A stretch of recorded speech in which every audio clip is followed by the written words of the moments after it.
रमज़ान के 3 अशरे यानी पहले 10 दिन रहमत के, दूसरे 10 दिन मग़फ़िरत के और आखिरी 10 दिन जहन्नुम से निजात के होते हैं। सोचिए, अगर कोई इंसान इन 30 दिनों को सच्ची नीयत के साथ गुजारे तो उसकी पूरी आखिरत संवर सकती है। पहला अशरा हमें सिखाता है अल्लाह की रहमत कितनी वसी है। अगर बंदा सच्चे दिल से इबादत करे तो अल्लाह अपनी रहमत बरसा देता है। दूसरा अशरा हमें याद दिलाता है कि अल्लाह गुनाहों को माफ़ करने वाला है। अगर हम तौबा करें, आंसुओं के साथ माफ़ी मांगे तो अल्लाह हमारे गुनाह मिटा देता है। और तीसरा अशरा सबसे अजीम है। ये जहन्नुम से निजात का अशरा है, जिसमें लैलतुल क़द्र जैसी अजीम रात भी आती है, जो 1000 महीनों से बेहतर है।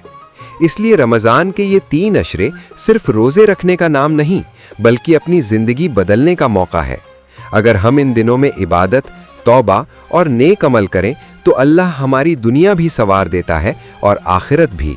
और सोचिए, अगर रमज़ान के 3 अशरे सच्ची लगन के साथ गुजारे जाएं तो इंसान की ज़िंदगी का रुख ही बदल सकता है।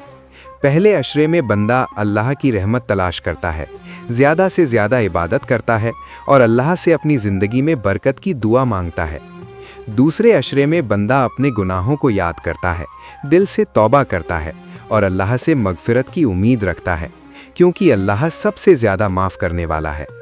फिर आता है तीसरा अशरा, जो जहन्नुम से निजात का अशरा है। यही वो दिन है जब बंदा अपनी इबादत और दुआ को और ज़्यादा बढ़ा देता है। इन्हीं रातों में लैलतुल क़द्र भी होती है, एक ऐसी रात जिसमें की गई इबादत 1000 महीनों से बेहतर होती है। इसलिए समझ लीजिए, रमज़ान के ये 3 अशरे सिर्फ दिन और रात नहीं, बल्कि अल्लाह की तरफ से एक बड़ा तोहफ़ा है।